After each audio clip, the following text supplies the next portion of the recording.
بسم اللہ الرحمن الرحیم اللہم صلی علی سیدنا و مولانا محمد وعلی آل سیدنا و مولانا محمد وبارک وسلم ثم صلی علیہ۔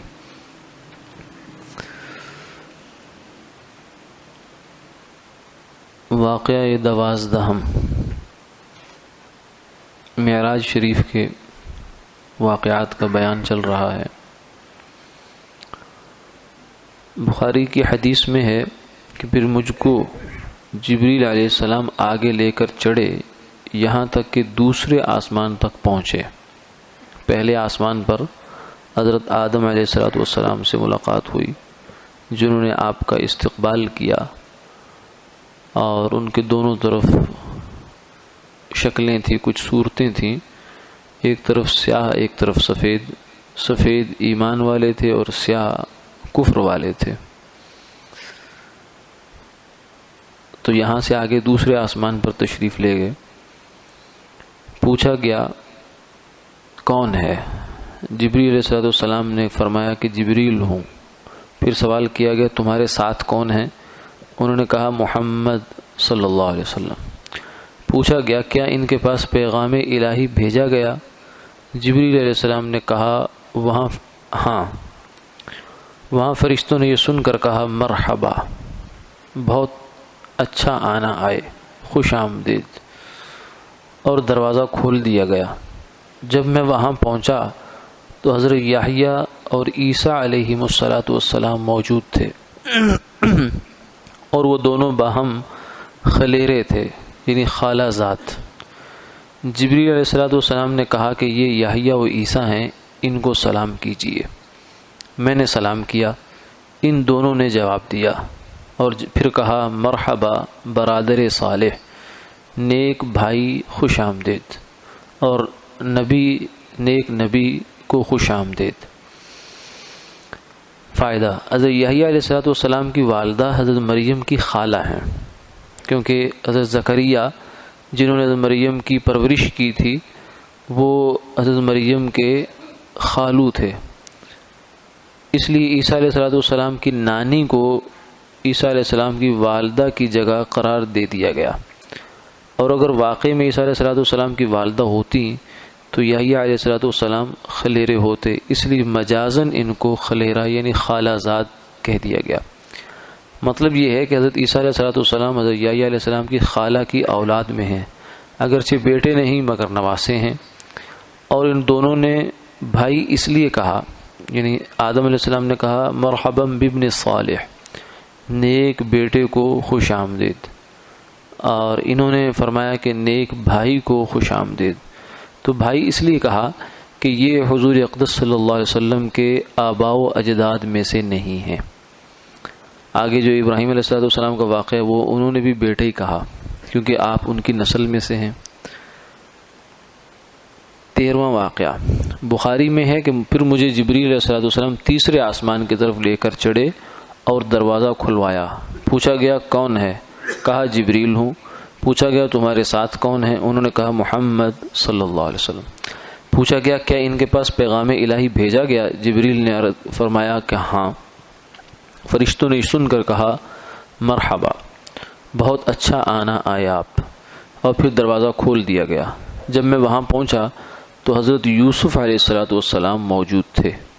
جبریل علیہ السلام نے کہا کہ یہ یوسف ہیں، ان کو سلام کیجیے۔ میں نے سلام کیا، انہوں نے جواب دیا۔ پھر کہا کہ دیکھتا کیا ہوں کہ یوسف علیہ السلام کو حسن کا ایک بڑا حصہ عطا کیا گیا۔ یہ مشکات شریف کی روایت ہے۔ بہقی کی روایت میں ہے کہ ابو ہریرہ فرماتے ہیں یوسف علیہ السلام کی نسبت یہ ارشاد فرمایا آپ نے کہ ایک ایسے شخص کو میں نے وہاں دیکھا جو اللہ کی تمام مخلوق سے زیادہ حسین ہے، اور لوگوں پر حسن میں ایسی فضیلت رکھتا ہے جیسے 14ویں رات کا چاند باقی تمام ستاروں پر۔ اتنا ان کو حسن اللہ نے عطا فرمایا تھا۔ فائدہ: اس میں 2 احتمال ہیں۔ ایک یہ ہے کہ یہ عموم، یعنی جو آپ نے فرمایا نا تمام مخلوق سے یوسف علیہ السلام کا حسن زیادہ تھا، تو مخلوق میں خود سرکار دو عالم صلی اللہ علیہ وسلم بھی شامل ہیں یا نہیں ہیں؟ تو ایک احتمال یہ ہے کہ آپ صلی اللہ علیہ وسلم اس میں شامل نہیں ہیں، بلکہ یہ جو ان کا حسن کی زیادتی یا اضافہ ہے، فضیلت ہے، وہ آپ کے علاوہ باقی تمام مخلوق پر ہے۔ اور اس کی وجہ ایک حدیث ہے جس کو ترمذی میں انس رضی اللہ تعالیٰ عنہ سے روایت کیا ہے کہ اللہ تعالیٰ نے کسی نبی کو مبعوث نہیں فرمایا کہ خوبصورت اور خوش آواز نہ ہو۔ یعنی جتنے بھی انبیاء علیہ السلام اللہ نے دنیا میں بھیجے تو نبی جو ہوتا ہے وہ ظاہراً اور باطناً، اخلاق کے اعتبار سے بھی اور جسم کے اعتبار سے بھی، صورت کے اعتبار سے، سیرت کے اعتبار سے کامل مکمل ہوا کرتا ہے، اس پر کہیں انگلی رکھنے کی گنجائش نہیں ہوا کرتی۔ تو فرمایا کہ نبی جتنے بھی مبعوث ہوئے اللہ نے ان کو خوبصورت بنایا، خوش آواز بنایا، اور تمہارے نبی یعنی سرکار دو عالم صلی اللہ علیہ وسلم ان سب سے زیادہ حسین اور سب میں زیادہ خوش آواز تھے۔ آپ کی آواز بھی سب سے زیادہ اچھی تھی اور آپ کی صورت بھی سب سے اچھی تھی۔ تو یہ آپ نے فرمایا کہ سب نبیوں میں سے میں زیادہ حسین ہوں۔ تو اس سے معلوم ہوتا ہے کہ یوسف علیہ السلام بھی چونکہ نبی ہیں تو وہ بھی ان نبیوں میں شامل ہیں جن نبیوں کے مقابلے میں آپ نے اپنے حسن کو زیادہ فرمایا، تو اس لیے آپ اس میں شامل نہیں ہوں گے۔ لیکن دوسرا احتمال یہ ہے کہ یہ بات عموم پر ہے، اور یوسف علیہ السلام کو اس خاص وصف میں اللہ نے جو فضیلت دی تھی وہ خاص فضیلت ہے، انہی کی فضیلت ہے، کسی اور کو مخلوق میں سے حاصل نہیں ہے۔ بعض علماء کی یہ بھی رائے ہے۔ تو لیکن اس سے کوئی یہ فضیلت جو ہے نا، اس کو کہتے ہیں فضیلت جزئی، یعنی ایک وصف میں کسی ایک آدمی کو زیادہ اللہ تعالیٰ کی کو عطا مل جائے اور دوسرے آدمی کو اور بہت ساری چیزوں میں اضافہ ملا ہوا ہے، تو وہ مجموعی طور پر جو ان کا تقابل ہوگا، فضیلت کا قائم ہوگی، تو وہ زیادہ اوصاف کو سامنے رکھ کر ہوگی، ایک کو سامنے رکھ کر نہیں ہوگی۔ تو اس لیے اس حسن کے زیادہ ہونے سے یوسف علیہ السلام کا مرتبہ جو ہے آپ صلی اللہ علیہ وسلم سے زیادہ ہونا ثابت نہیں ہوتا، آپ کا رتبہ آپ کا زیادہ ہے۔ اور پھر یہ بھی ہے کہ حسن کی نوعیتیں مختلف ہوتی ہیں، یعنی جو خوبصورتی ہے یہ خود ایک پورا جہان ہے۔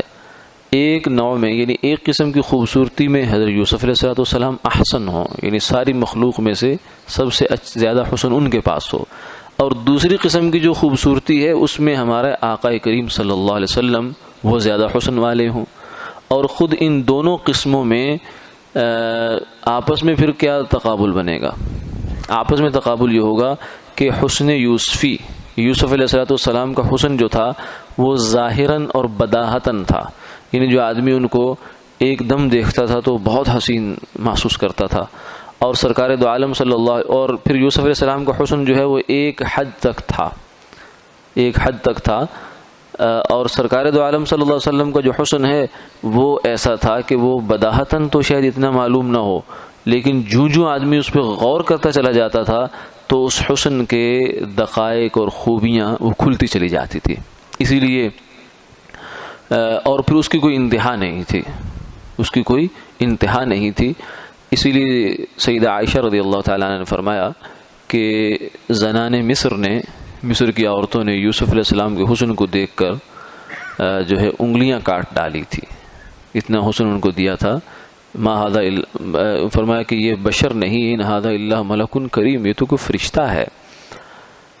تو اما عائشہ فرماتی ہیں کہ اگر وہ میرے محبوب صلی اللہ علیہ وسلم کو دیکھ لیتی تو انگلیاں نہیں گلے کٹوا لیتی، اور ایسا ہوا کہ یوسف علیہ السلام کی تو دیکھنے والوں نے انگلیاں کٹوائی ہیں، لیکن میرے محبوب صلی اللہ علیہ وسلم کو دیکھنے والوں نے جانوں کے نذرانے پیش کیے، اور یہ جو ہے دل کے اندر زیادہ اس کی جو وقعت ہے اور اہمیت کے زیادہ ہونے کی علامت ہے۔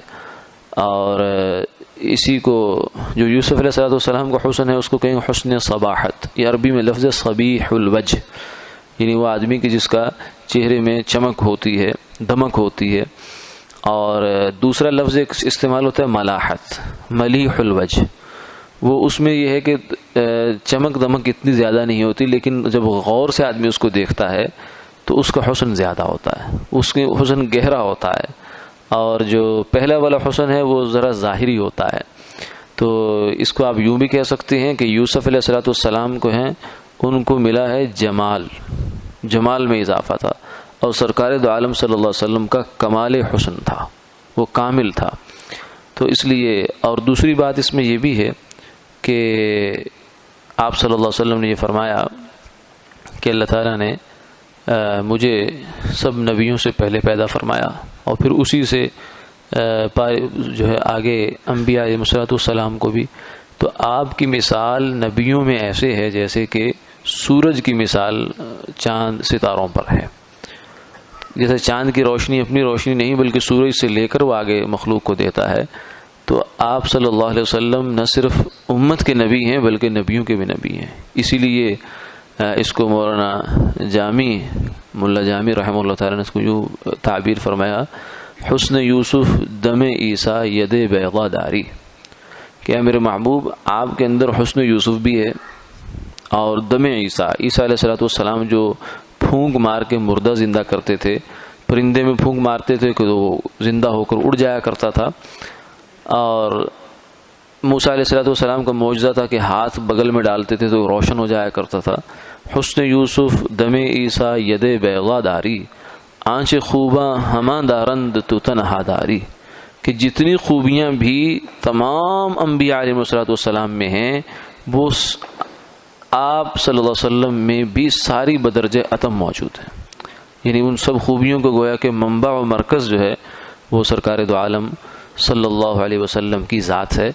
اس لیے فرمایا یزیدک وجہہ حسنا اذا ما زدتہ نظرا، آپ صلی اللہ علیہ وسلم کا حسن ایسا تھا کہ جوں آدمی اس کو دیکھتا چلا جاتا تھا تو حسن میں اضافہ ہی ہوتا چلا جاتا تھا، اس کو جو ہے وہ ایک حد پہ جا کر یہ نہیں ہوتا تھا کہ آدمی کے بس میں نے جو کچھ دیکھنا تھا دیکھ لیا، نہیں بلکہ اس کے اندر جمال کھلتا ہی چلا جاتا تھا۔ آگے فرمایا کہ پھر مجھے جبریل علیہ السلام لے کر آگے چڑھے۔ یہاں ایک بات اور ذہن میں رکھنی چاہیے کہ یہاں حضرت نے بھی فرمایا واللہ اعلم بحقائق الامور والمحل محل الادب، کہ یہ تو ہماری علماء کی توجیحات ہیں، یہ جو حدیثیں، دو حدیثیں سامنے رکھ کر، ایک معراج والی حدیث ہے اور ایک آپ نے تمام نبیوں میں سے اپنی فضیلت والی حدیث بیان فرمائی، ان کو سامنے رکھ کر علماء نے جو توجیحات کی ہیں وہ کی ہیں، لیکن حقیقت کا حال کیا ہے یہ اللہ تعالیٰ بہتر جانتے ہیں۔ ایسی چیزیں جو ہوتی ہیں وہ پھر قطعی نہیں ہوتی بلکہ ایک احتمال کے درجے میں ہوتی ہیں۔ اور دوسری بات یہ ہے کہ والمحل محل الادب، کہ جب انبیاء علیہ السلام کا، بڑی ہستیوں کا آپس میں تقابل بن جائے، موازنے کی کیفیت پہ کمپیریزن شروع ہو جائے تو یہ بڑا نازک مقام ہوتا ہے۔ اسی لیے سرکار دو عالم صلی اللہ علیہ وسلم نے ایک موقع پر یوں بھی فرمایا، یہ بھی فرمایا کہ انا سید ولد آدم ولا فخر، آدم علیہ السلام کی جتنی اولاد ہے ان سب کا میں سردار ہوں، قیامت والے دن میرے ہاتھ میں جھنڈا ہوگا، میں شافع ہوں گا، مشفع ہوں گا، وہ ساری فضیلتیں آپ نے بیان فرمائی ہیں۔ لیکن ایک موقع پر آپ نے یہ بھی فرمایا لا تفضلونی علی یونس بن متى، کہ مجھے یونس علیہ السلام پر بھی فضیلت نہ دو، یعنی تم نہ دو، اللہ نے جو مجھے فضیلت بخشی ہے وہ تو ہے ہی ہے، تلک الرسل فضلنا بعضهم علی بعض، اللہ تعالیٰ نے انبیاء علیہ السلام کو بعض پر فضیلت دی ہے، یہ طے شدہ چیز ہے، لیکن فرمایا لا تفضلونی، تم نے ایسا کرنا، کیوں؟ اس لیے کہ تم اگر ایسا کرنے لگو گے تو تمہیں، کیونکہ اللہ تو جانتے ہیں، وہ یونس علیہ السلام کو بھی جانتے ہیں، موسیٰ علیہ السلام کو بھی کیا بنایا، کتنا بنایا، کیا کمالات ان کے اندر رکھے ہیں، اور سرکار دو عالم صلی اللہ علیہ وسلم میں کیا رکھے ہیں وہ جانتے ہیں، یا ان کے بتانے سے اللہ کے حبیب صلی اللہ علیہ وسلم جانتے ہیں۔ لیکن تم اگر اس کام میں لگ جاؤ گے تو ایسا نہ ہو کہ اونچ نیچ ہو جائے ہم سے، پھر ایسا نہ ہو کہ ایک جانب کی ہم جو ہے وہ اس کو بلند کرتے کرتے کرتے بعض دفعہ آدمی سے اونچ نیچ ہو جاتی ہے تقابل میں، تو بجائے لینے کے دینے پڑ جاتے ہیں، کیونکہ بے ادبی کا ہلکا سا شائبہ بھی اگر آ جائے کسی نبی کے بارے میں بھی تو یہ آدمی کے ایمان کے لیے خطرناک بات ہے۔ اس لیے چاہے وہ نیک ہستیاں ہوں، انبیاء علیہ السلام کا آپس کا تقابل ہو، یا نیک جگہ ہوں. جیسے کچھ لوگ حج کے موقع پر جاتے ہیں تو یا عمرہ کے سفر میں حرمین شریفین کے سفر میں جاتے ہیں تو وہاں جا کر تقابل سا شروع کر دیتے ہیں کہ مکہ میں تو ایسا ہوتا ہے، مدینہ میں ایسا ہوتا ہے، مکہ میں تو کوئی مزہ نہیں آتا اور مدینہ منورہ میں بڑا سکون آ رہا ہے، یا ادھر یہ ہے ادھر یہ ہے. تو وہاں بھی وہ چونکہ دونوں بڑی جگہیں ہیں وہاں بھی تقابل نہیں کرنا. زیادہ سے زیادہ جو ہے آدمی آپ کہنے کو یہ کہہ سکتے ہیں کہ مکہ جو ہے اللہ کا بڑا گھر ہے اور مدینہ اللہ کا پیارا گھر ہے. تو اس لیے وہاں اس تقابل میں پڑھنے کی ضرورت نہیں. بعض دفعہ آدمی اس اونچ نیچ میں اپنا نقصان کر بیٹھتا ہے، کیونکہ ادب جو ہے بڑا نازک مقام ہے. ادب گاہیس زیر آسماں ز عرش نازک تر، کہ فرمایا کہ یہ تو وہ جگہ ہے جہاں جنید و بایزید جو ہیں ان کے بھی نفس گم کردہ می آیت جنید و بایزید جا. اس جگہ جنید بغدادی اور بایزید بستامی جو اس امت کے کبار اولیاء میں سے ہوئے ہیں ان کے بھی یہاں آ کر ہوش گم ہو جاتے ہیں اس مقام پر. ادب گاہے زیر آسمان یا عرش نازک تر، اس لیے کہ ادب اس آسمان کے نیچے عرش سے بھی زیادہ نازک مقام ہے.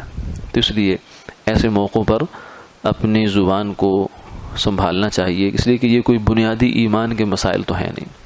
اسی سے مجھے سمجھ میں آتا ہے کہ بعض دفعہ ہمارے یہاں شعراء جو شعر و شاعری کرتے ہیں، نعت گوئی کرتے ہیں، نعت گو شاعر یا نعتیں جو لکھتے ہیں پڑھتے ہیں، وہ بعض دفعہ کچھ ایسا انداز اپنا لیتے ہیں کہ جس سے یوسف علیہ السلام کے حسن کے بارے میں کچھ تھوڑا ہلکا سا تصور قائم ہوتا ہے. یعنی وہ آپ صلی اللہ علیہ وسلم کی منقبت کو بڑھاتے بڑھاتے ادھر کمی شروع کر دیتے ہیں. تو یہ ذرا خطرناک پہلو ہوتا ہے، اس سے بچنا چاہیے. اللہ تعالیٰ عمل کی توفیق عطا فرمائے. آمین آمین یا رب العالمین.